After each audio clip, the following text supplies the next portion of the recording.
Hi, నేను doctor Bhargav. ఇప్పుడు present ఎక్కువగా వినిపించే పేరు ఎంపాక్స్ ఆర్ మంకీ పాక్స్ అనే ఒక వైరస్. ఈ వైరస్ అనేది ఇప్పుడు కొత్తగా ఆఫ్రికా నుంచి అన్ని దేశాలకి వ్యాపించడం జరిగింది.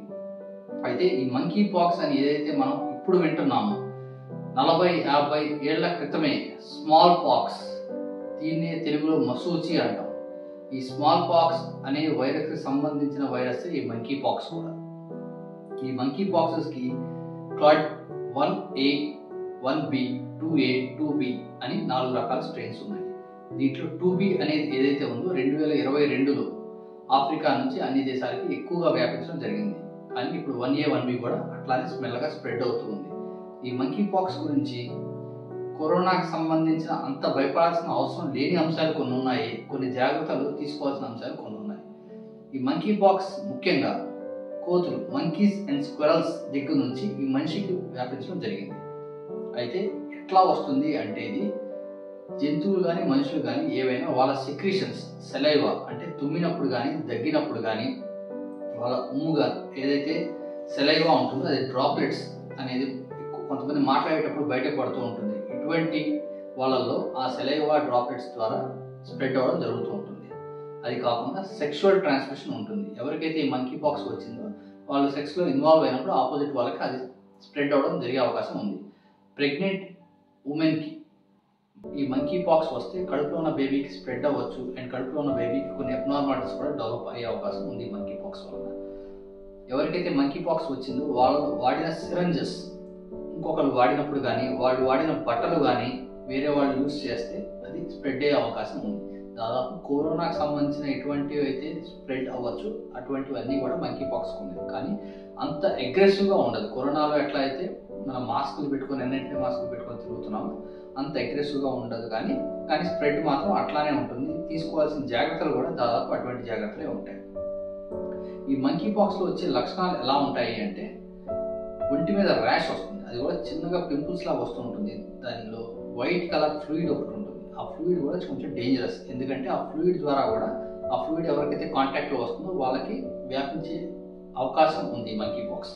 ఇది కాకుండా ఒళ్ళు నొప్పులు, జ్వరం, తలనొప్పి, గొంతు నొప్పి, యూరిన్కి వెళ్ళే చోట కానీ మోషన్కి వెళ్ళే చోట బాగా నొప్పిగా ఉండడం, వామిటింగ్స్ అవ్వడం, కొంతమందికి మోషన్స్ అవ్వకపోవడం, కొంతమందికి మోషన్స్ ఎక్కువగా అవ్వడం, కడుపులో నొప్పి, కడుపులో వికారంగా ఉండడం, ఇటువంటి లక్షణాలు ఉంటాయి.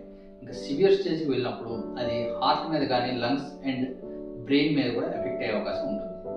అయితే వీటిలో మనకి కొంతవరకు భయాన్ని తగ్గించే విషయం ఏంటి అంటే మంకీ పాక్స్కి వ్యాక్సిన్ ఉంది, ఆల్రెడీ రెడీ అయ్యి ఉంది. ఆ వ్యాక్సిన్ వేసుకోవడం వల్ల ఇటువంటి సివియారిటీస్ అన్నిటి నుంచి మనం బయటపడవచ్చు. సాధారణంగా మంకీ పాక్స్లో ఏదైతే ర్యాష్ వచ్చిందో ఆ ర్యాష్ అనేది 3 వారాల పాటు ఉండే అవకాశం ఉంది. అందువలనే ఈ 3 వారాల పాటు పేషెంట్ని ఐసోలేషన్లో ఉంచడం చేస్తూ ఉంటారు. ఈ 3 వారాలు దాటిన తర్వాత దాని ఇన్ఫెక్టివిటీ అనేది కొంత తగ్గుతూ ఉంటుంది. ఈ సిమ్టమ్స్ ఏవైతే ఉన్నాయో అవన్నీ 2 నుంచి 4 వారాల పాటు ఉండొచ్చు పేషెంట్కి. ఈ ఏవైతే సిమ్టమ్స్ ఇందాక మనం చెప్పుకున్నామో దానితో పాటు లింఫెడ్నోపతి అంటాం. అంటే మనకి మెడ దగ్గర కానీ యాక్సిలరీ రీజన్ అంటే చంకలో కానీ గజ్జలలో గ్రాయిన్ రీజన్ ఇక్కడ చిన్నగా లింఫ్ నోడ్స్ అని ఉంటాయి, చిన్న బిళ్ళలాగా ఉంటాయి. అవి కొన్నిసార్లు ఎన్లార్జ్ అయ్యి బాగా నొప్పిగా కూడా తయారవుతూ ఉంటాయి ఈ మంకీ పాక్స్ ఇన్ఫెక్షన్ వలన. వీటి నుంచి మనం బయటపడడానికి మనం ముఖ్యంగా చేయాల్సిన శానిటైజేషన్ టెక్నిక్స్ అంటే చేతులు కడుక్కోవడం కానీ, నోటికి ముక్కుకి ఏమైనా మాస్క్ వేసుకోవడం కానీ, దగ్గినప్పుడు తుమ్మినప్పుడు చేయి అడ్డు పెట్టుకోవడం కానీ, అండ్ ఎవరికైతే ఆ మంకీ పాక్స్ వైరస్ అనే ఇన్ఫెక్షన్ ఉందో వాళ్ళ దగ్గర నుంచి కొంచెం దూరంగా ఉండడం కానీ ఇటువంటివి తీసుకుంటూ ఉండాలి. ఎప్పుడైతే ఈ లక్షణాలు వచ్చాయో, ఒకసారి ఇన్ఫెక్షన్ వచ్చే లక్షణాలు ఎవరికైతే వచ్చాయో వీళ్ళు దాదాపుగా ఫ్లూయిడ్ అనేది బాగా ఎక్కువ తీసుకోవాలి. అండ్ విటమిన్స్ అండ్ మినరల్స్ అంటే ఫ్రూట్స్ సంబంధించి బాగా ఎక్కువ డైట్ అనేది, ఎక్కువ amount of fruits and vegetables అనే దానికి ఎక్కువ ప్రాధాన్యత ఇవ్వాలి. అండ్ వాటర్ అనేది చాలా ఎక్కువ తాగాల్సిన అవసరం ఉంది. ఇటువంటి జాగ్రత్తలు తీసుకుంటే దాదాపు 2 నుంచి 4 వారాల్లో దాదాపు 2 వారాలకి తగ్గే అవకాశం ఉంటుంది. కొంతమంది 4 వారాల వరకు వెళ్ళొచ్చు. కొంతమందికి కొంత డేంజర్ సైన్స్ వరకు వెళ్ళే అవకాశం ఉంది. కానీ ఎవరికైతే పిల్లలు కానీ, ప్రెగ్నెంట్ ఉమెన్ కానీ అండ్ 70 ఏళ్ళు దాటిన వాళ్ళు వీళ్ళ ముగ్గురికి కొంత ఎక్కువ పాసిబిలిటీ ఉంది ఇన్ఫెక్ట్ అవ్వడానికి. ఎందుకంటే వీళ్ళలో ఇమ్యూనిటీ అనేది కొంత తక్కువ ఉంటుంది కాబట్టి ఎక్కువ ఇన్ఫెక్షన్ వాళ్ళకి స్ప్రెడ్ అయ్యే అవకాశం ఉంటుంది. దీనివల్లనే వాళ్ళకి ముఖ్యంగా వ్యాక్సినేషన్ అనేది తీసుకోవడం వలన ఇటువంటి ఇబ్బందుల నుంచి బయటపడవచ్చు.